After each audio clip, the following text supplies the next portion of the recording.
Yeah, I know. we'll just have to be further back. So when me and Cassandra first got together, we obviously had the discussion about if we wanted kids or not. And she didn't actually want kids to begin with. And I told her that was like I didn't know if I was ready to be that selfless. yes. So I told her that was like a hard thing for me. And so we've known each other for probably about 8 or 9 years, but we've been together for almost 5. And she's like, well, I have a 5-year plan and so on and so forth. And if we're going to do it, then we're going to do it together. Yeah. And I was like pregnant together, or like we do it, separately. She's like, no, like we're going to do reciprocal. You'll carry my kid, I'll carry your kid, and we have to be pregnant together. So that's how that ended up working. It was kind of my ultimatum. If we're doing it all at once and getting it over with. I was To and through is what she likes to tell people. Yeah, well, I mean, I was talking to Travis, who's also on the web team. He's like, just knocked it all out at once. I was like, honestly, it's brilliant. It's like, get it all out of the way. So I guess you guys decided, it's like, yeah, all right, let's do this. So what was the first step of the process? Like, where did you start? So the first step we did was a lot of research into reciprocal IVF and what we were going to be looking at as far as cost. And we realized very quickly that cost is like the biggest factor. It's the biggest factor in it. So then the next step from there was, how do we do it the way we want to do it, but make it cost effective? So we joined a bunch of Facebook groups that show you which jobs to apply for. So like Amazon is who I ended up going through and getting a job through, and they offer amazing fertility benefits, adoption benefits, and they basically covered all of it. The majority of it. The fertility benefits that she was able to obtain through employment definitely made it feasible. Yes. And there's a lot of different resources to be able to look up and see like what employers do offer that fertility coverage. Unfortunately, with our healthcare system, there's not a lot of people who do offer it. So you're really looking for those private companies who actually offer those really good benefits, so that you can join, build your family. Yeah. So that way we are able to, expand our family and actually become families. Like not that we weren't family together. That we weren't together, and we had our puppies and we had our dogs and everything, and it's just to be able to complete that family. I guess I just want I want everybody to know, like, you can do it. There are resources, there are help, and everybody makes it seem like it's impossible for our community, and it's not.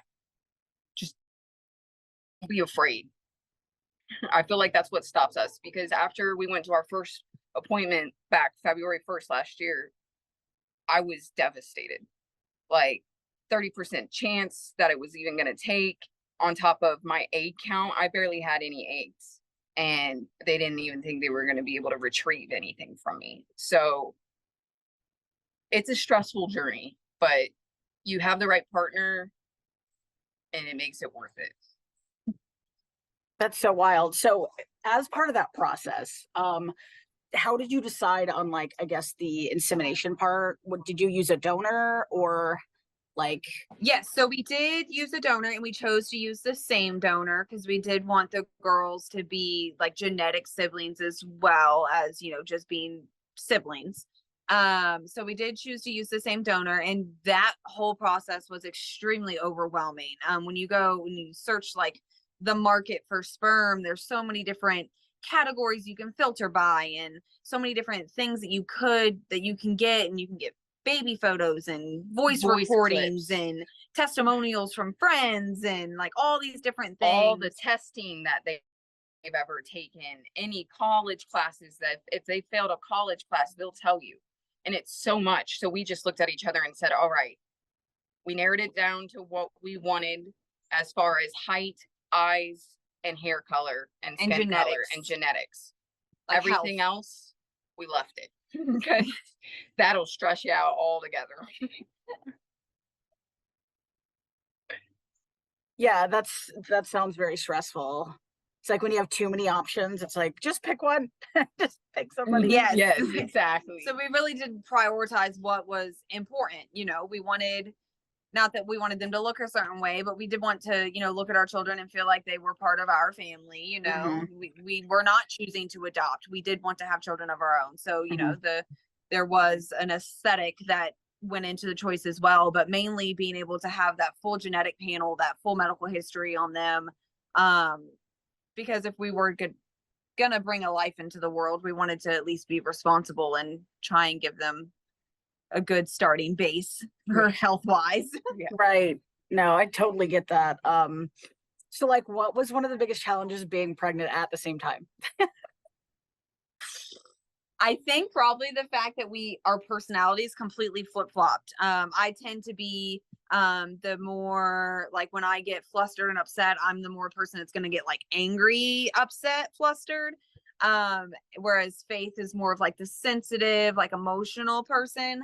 But once we got pregnant, it flipped. She was instantly like angry, I was irritable, so angry. just done with everything, had a very short fuse. And me, I was crying like every 5 seconds. And I'm not a crier. I don't cry about things, but I was crying about, like, I woke up at 2:00 in the morning and was crying because I thought I had to wake up for the day. And bless up, I had Faith to tell me that I was allowed to go back to sleep. I feel like we might have swapped like that though, because she did carry my embryo and I did carry her embryo. So I feel like that may have had something to do with why our emotions changed so drastically. But I'm not 100% positive on that. And honestly, the worst part for me was we were both so sick the whole pregnancy. And at the beginning of our pregnancy, we were still living in the Murray Hill area. We only had one bathroom. And being nauseous and having morning sickness and having to run from your bedroom to try to go to the bathroom, and she's already at the toilet. So you're like, where do you go? You don't have a sink with a garbage disposal. So I'm literally running to the back door and having to vomit off the side of the porch. And all the neighbors are just looking over the fence like, wow, what's going on over there? It's just morning sickness, I promise. That's probably the worst part of pregnancy for me. And like the hardest part together was that and getting struggle. the cases of water into the house or the bags of dog food into the house when we were both large. Like, but we managed. Lots of team lifting. Yes. But see, I love it makes it happen.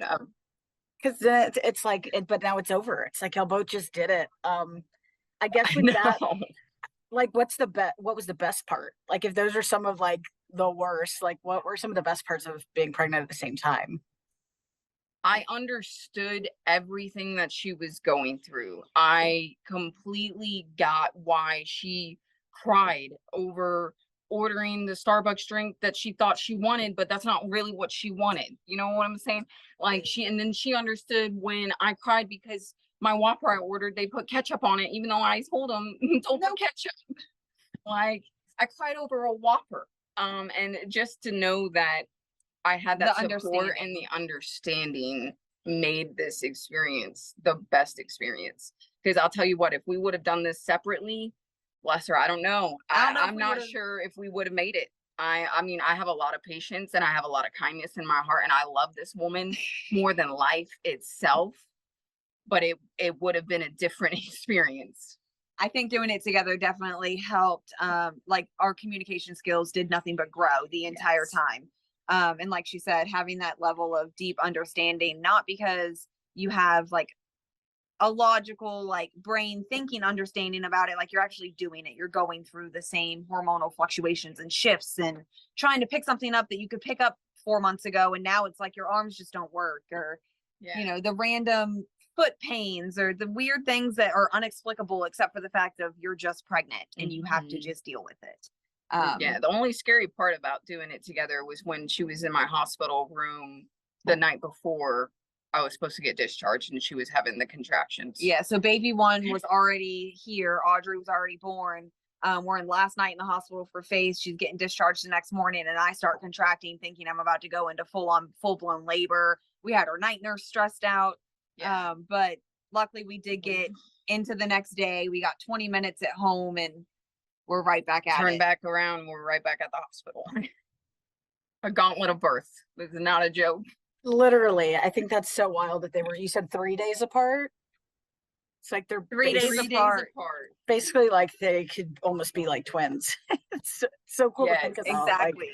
it's so cool. And now they'll have each other to like grow up and experience all the things together as well. Faith, in your They'll message. always have a friend. Yes. Okay. You want to bring Audrey out? She just woke up. We're gonna bring a baby. She just woke Bring up. her out. Um, They were napping. love it. Listen, they don't nap for long, do they? Nope. No. Sure. And then you're like, wow, you're so hungry. You just ate. Yep. You're literally growing two things at once right now. It's wild. Well, Yeah. you already grew them and now they're growing. Yes. They already stole everything they could from us. Yeah, literally. Faith, I know you touched on this in the message, but I'd love for you to open up more about, like, you were talking about how, you know, some people might not think they look like, you know, the typical mom or typical mother, and like saying like a butch woman couldn't care, you know, some people think, oh, well, like that's Yeah. not my role, or I guess, and it's like everyone should, and especially if they want to have a family. Like, can you dive deeper into that again? Yeah. So for me, it took a lot of research and looking into finding other masks on TikTok that were pregnant.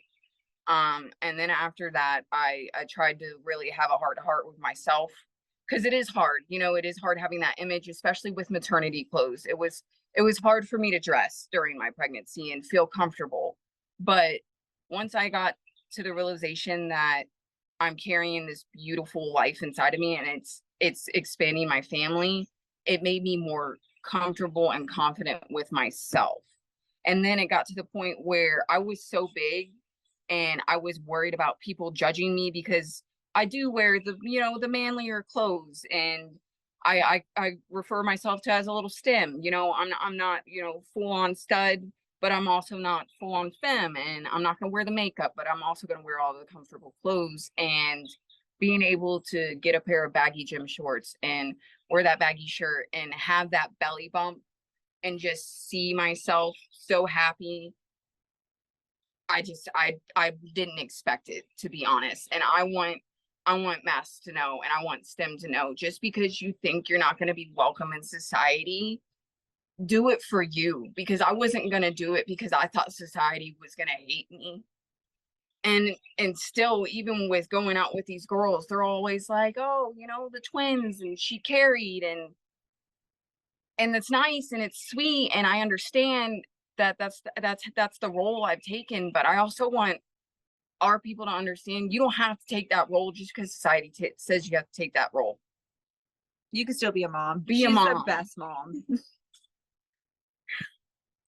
Let's say, I have no doubt that's so true, because it's like I was thinking about that, and I'm like, or even if Mallory, you know, carried a child, and it's like, it at the end of the day, it doesn't matter what anybody thinks. And it's like, but sometimes it is hard at a certain point to, like, if someone did say something negative or was looking at you weird, I think, like, what are you looking at? Like I'm about to have this beautiful family. Like, get out of here. But especially like right now, and what like everyone in the community is going through right now, it's just like kind of scary at times, like you said. But Yeah. I feel like you guys have a good support system. Can you tell me about your support system?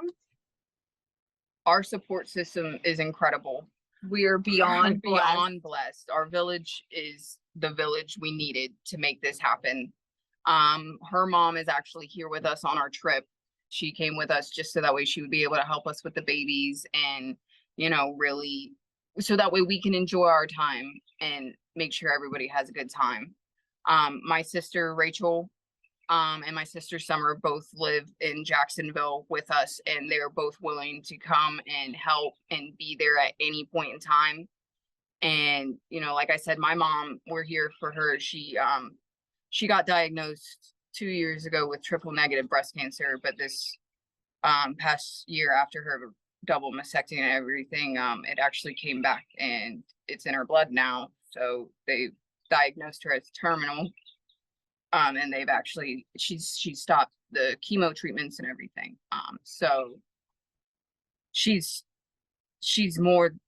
able to be there for Audrey for her birth, and she's doing everything and anything that she can. So our support system is incredible. My dad lives down where I'm actually from in Palm Bay, about 3 hours down south of Jacksonville. And he has helped us with so much. He actually, for their trip, so that way they would have a safe and comfortable ride for their trip, upgraded their car seats for them.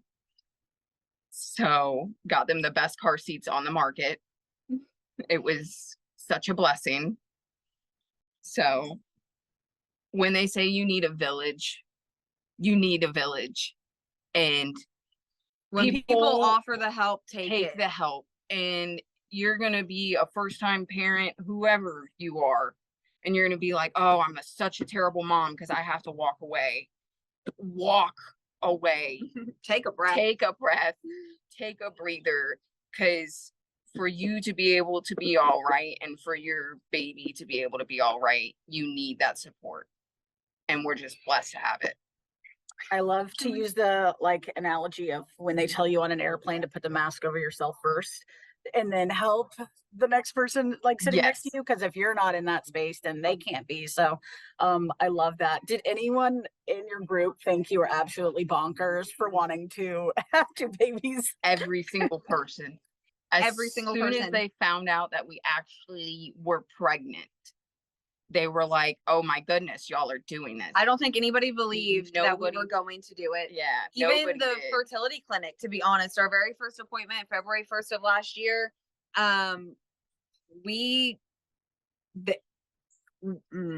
So Firm is amazing. We loved everybody at Firm. Yep. Fantastic. Patty was the person that ended up taking over control of our IVF journey. And if that wouldn't have happened, we probably would have had to leave Firm.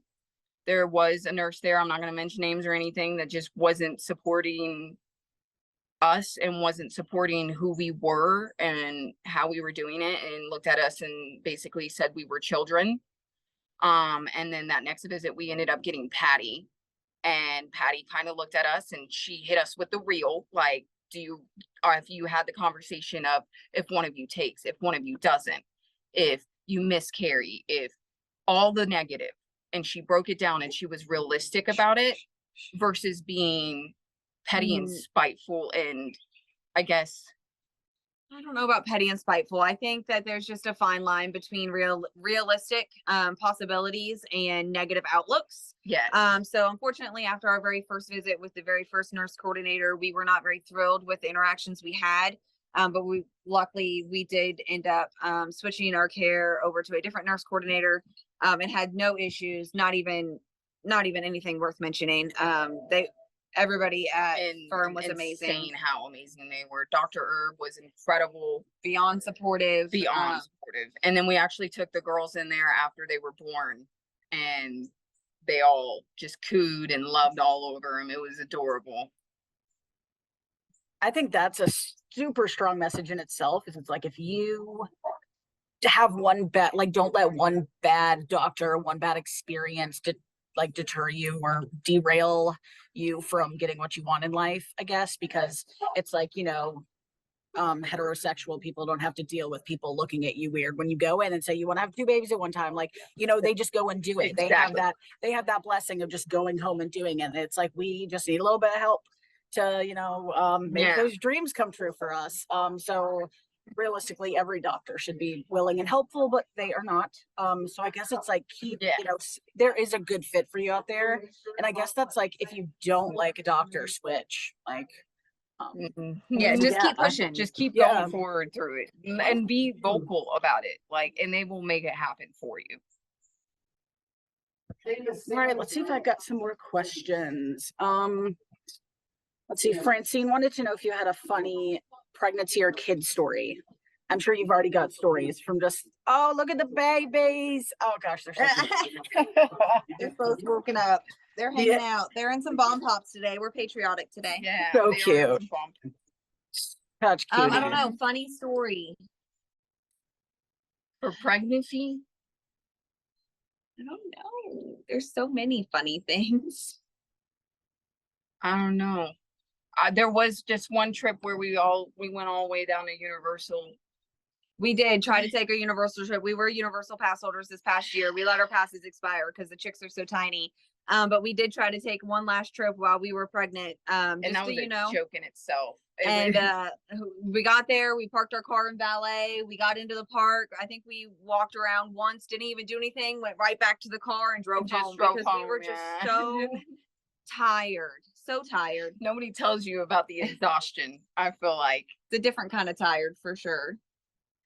I think that's probably some of the funniest moments is us being tired and forgetting things or losing things or leaving things around or Pregnancy brain is a real thing. I think she left the milk like with the plates one night instead of putting it back into the fridge. In the pantry. That was probably my funniest pregnant moment was I had gotten a bowl of cereal and then later on in the day, I was like, I'm kind of hungry. And I opened my pantry and my milk was sitting right next to the cereal in the pantry.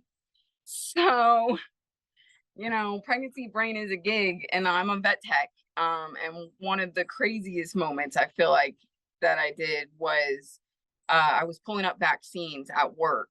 And normally with vaccines, the quickest way to do it is pull the cap off with your mouth real quick. Well, I had already done that and I didn't think about it. And I completely stabbed through my tongue with a 20 gauge needle. So that was one of the funniest, craziest moments of my pregnancy. And then having to wrestle all those dogs on my belly, that is just all the way out there. Like she worked for far too long. She did far too much with that big pregnant belly, but she's tenacious for sure. And she takes care of us. So yes. So if anybody were to ask are the girls twins? How do you respond? We actually very directly, we get twins often and we let them know very quickly that they are siblings. They are sisters, siblings born 3 days apart. And then a lot of times we kind of get a look and then we'll add in, we did both carry. Yeah. So, and then sometimes it gets left at that. And then sometimes, you've got the ladies that start clapping their hands and they get so excited and they want to know the whole story, that's what it's all about. We just love sharing our story and letting people know that no matter what your crazy dream is, you can do it. There's a reality television show out on Netflix right now that involves our community. And one of the girls on there said, I want to have kids and I want to, swap embryos and you carry mine and you carry yours and I carry yours. And even the person on the show that they're talking to is just looking at them like they're crazy. Like it's not even something that would be possible. And it is this is some science fair shit that we're doing. You can do it. We might have taken the whole science fair. Yeah, definitely got that blue ribbon. What final advice would you have for someone who is say someone reads your story and they're like, you know what, I didn't think that was possible. I definitely want to do that. What's some advice for others? Join the groups. Yeah, just reach out to the resources. Use the resources and go from there. If just finance is an issue, look at the different options for jobs. There's so many companies, so many great companies that will help. Fight for yourself. Stand up for yourself. If the issue is you're a mask, like I said, and you're worried about what society's going to say, really sit down with yourself and have a heart-to-heart with yourself. And if it's something you want, honey, do it. Go for it. Screw society. I live in a world where society judges me every day of my life just for being me. And I'm going to go out and I'm going to be me. So my best piece of advice for anybody and everybody, be you and just do the damn thing. I don't know if I can cuss, but do it. I love it. Listen, anything flies here. I want to hold those babies so bad right now. Y'all are giving me baby fever to the max. Francine, they love visitors. They love visitors. As long as you're not sick, you are more than welcome. Yes. Francine on the web team. Oh, look at these. Oh my goodness. Said I just want to hug them. We have Audrey Joe and Marley Jane. Audrey Joe and Marley Jane. The cutest. Yay. Our little AJ and MJ. Oh, so cute. All right, I think that's all the questions that I have, unless y'all want to add anything else.